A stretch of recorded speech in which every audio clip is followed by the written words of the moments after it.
Welcome to the Valley Christian Conservatory online devotions. We all need an encouraging word and inspiration to be more like Jesus.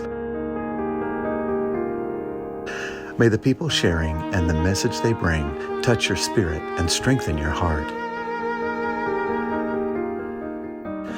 After watching this video, take some time to reflect on what was meaningful to you and any application of what you've learned.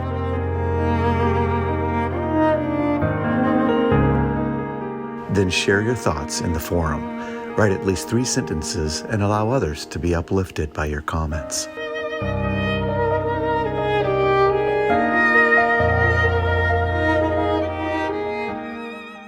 Drill press is a handy thing for drilling holes and such. Jesus would not have had something like that. He would have had something more like that. Something that you could rest against your body and put a drill in this end here. Some kind of a bit. I'm sure Jesus had some kind of thing like that to use.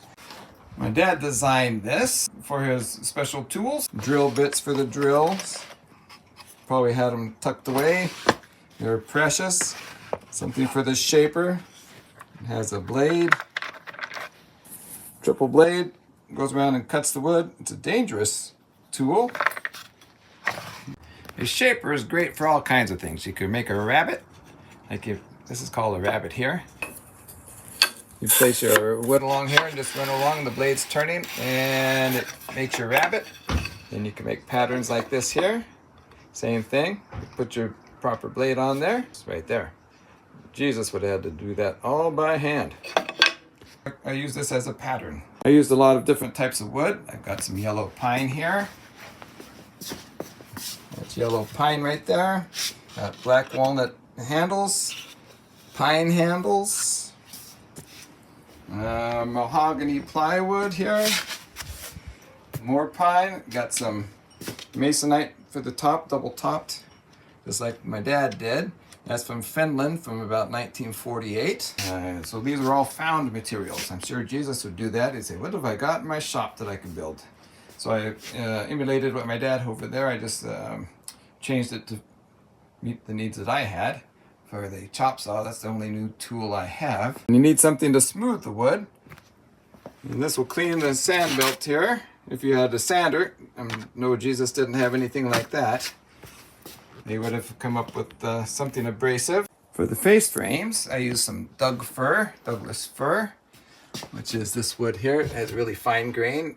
That was from my dad's shop. This plywood I purchased. Some of it I had to purchase some. That's about the only thing I had to purchase. This yellow pine comes from a place where I used to work. They had a home that was completely paneled in that. And by building out, this is what I mean. I added a face frame, a 2x2, and that's the original stud, the 2x4 that this garage is built with. And so you get a lot of storage. And it's hidden, it looks good. Table saws come in handy. Jesus might have had something that's more like this over here. Handsaw. And he probably would have had some good sized forearms from sawing wood and forming the wood, sanding the wood. So when you're using something like that all day long, you get pretty muscular. And if you're working with lead like Jesus and Joseph did, you need to have a nice bench.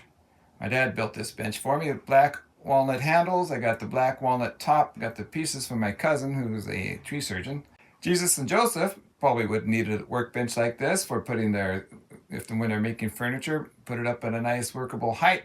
Wouldn't have been this nice. Plywood for the fronts and plywood for the insides, for the drawers. And if you're doing some building construction, which they did, you need to have something like that, a nice plumb bob so you have everything nice and straight. I'm sure they'd have some straight edges for making their finer cuts, maybe even a square like that. And Jesus would have to get to know all the different woods. Here's some oak. I'm sure he would have had some of that. Doubt if he had maple. It's a tighter grain. That's from Bailey's Pharmacy. This is pecan. There might have been some pecan trees around there. This is yellow pine, got a really wide grain. That's more US. I'm not sure what that is. It's pretty though. It's got a nice ribbon in it. And right there's a nice block of walnuts. They all take different stains. It's not a pretty piece. And over here, cedar, very aromatic. This is ironwood. It's really, like it sounds, it's really hard. It's got a pretty grain. It's found in the desert. It's really tight, really hard. And ebony. I'm sure Jesus might have had some of that, because the Egyptians used a lot of that. So probably has some ebony down there. And Jesus would have known you need to seal things up. This has been sealed, it's been stained and lacquered. This is not sealed up because it hasn't been used yet. And you use different things to seal. For these here, you can use a lacquer.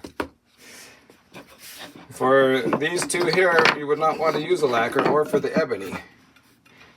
You would use oils for those if you do anything with them.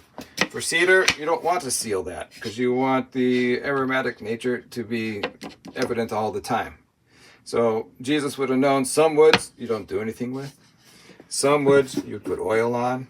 And some you need to have a nice lacquer to keep them from drying out and keep the nice looking grain.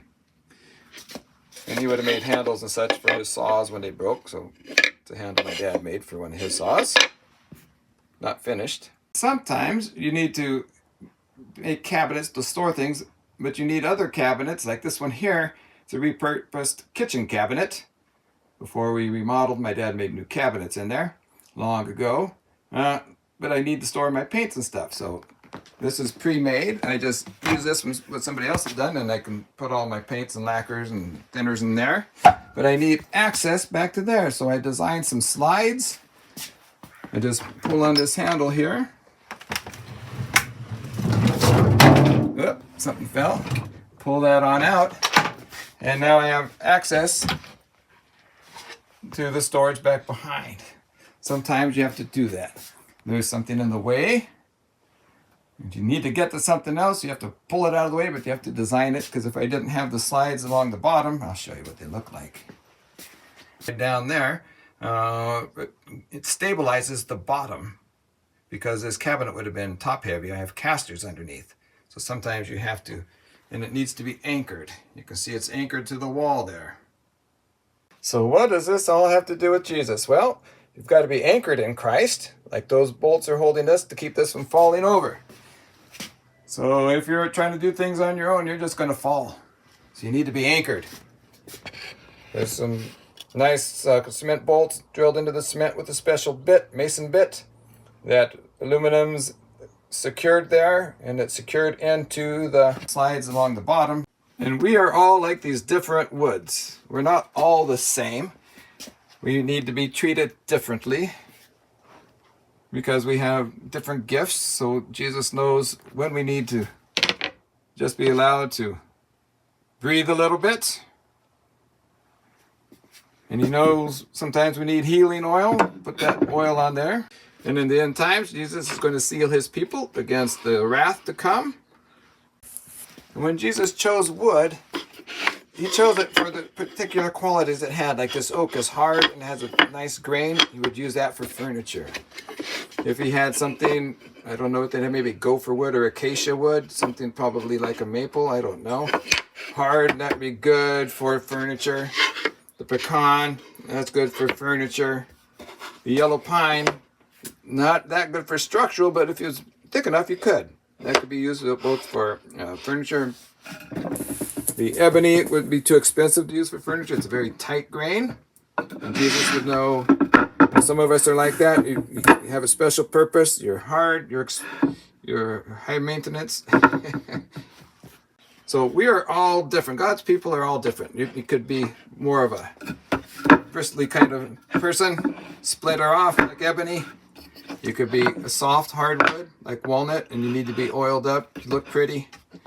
You could be ironwood, has its purposes, not useful for a lot of things, so your gift might be just very specific. This one here, you smell good to everybody. So you could do just about anything. People always love you. This yellow pine here, oh, it has a delightful smell. Sometimes it has a lot of pitch in it, so it really catches on fire. So if you're one of those energetic people that's on fire for the Lord, that's you right there, yellow pine. The pecan doesn't have much aroma. It's a very sturdy wood, very plain. Doesn't accept a stain really well, sands really nicely, and so you don't really stand out. So a lot of people serving behind the scenes are like the pecan. The maple, that's used for just about everything. Very industrial, multi-purpose, not structural, but it's used for all kinds of things. So if you're a utilitarian type, Jesus uses you like the maple, helping people out, whatever. We all have our gifts. And this, the oak here, it's very affordable. It's all around purpose, got a good purpose. This maple can be too hard sometimes. It doesn't really accept a stain. The oak accepts a stain really nicely. You can see right there. It's got a stain and lacquer. It's very durable, as is this. Very durable. Hard to work with sometimes. It doesn't accept a stain very well. This is, so some of you might be kind of hard to work with. That's you, the maple. And Jesus uses all of us. A handy thing to have is a vise. You need to, sometimes Jesus needs to hold us in place while he works on us. Start squirming around, trying to do our own thing. Wait a second, got to work on you. Put you in the vise. You might squeeze a little bit harder. You might be going through some tough times. You might feel like you're in a vise, but sometimes Jesus has to keep you there until he's done working on that part of your life. That's what construction workers, carpenters, looked like in 1948. There's my dad. I'm going to zoom in a little bit. That's my dad when he was 26 years old. Not quite Jesus' age when he stopped carpentry, so my dad ended up having 22-inch arms and a 52-inch chest. Carpenters couldn't just go buy the wood from a lumber store, so they had to shape the wood themselves, and so they used all their hand tools. So Jesus was in pretty good shape from having to not just carry the timbers and hold the timbers, but to work the timbers, and even the fine carpentry skills for making furniture and tables, all the necessities that one would need in one's home. Oh, I forgot to point. That's my dad. Hope you enjoyed my take on Jesus working with his dad. My dad was a carpenter, and I know that Jesus would have been working with Joseph out in the shop, helping him, or out on a job, holding timbers and such, and helping him hew things, and helping him just make sure things were plumb. We would have been helping him learning how to make furniture, all the things that a carpenter would do. So I rarely hear anything talked about when it comes to Jesus working as a carpenter.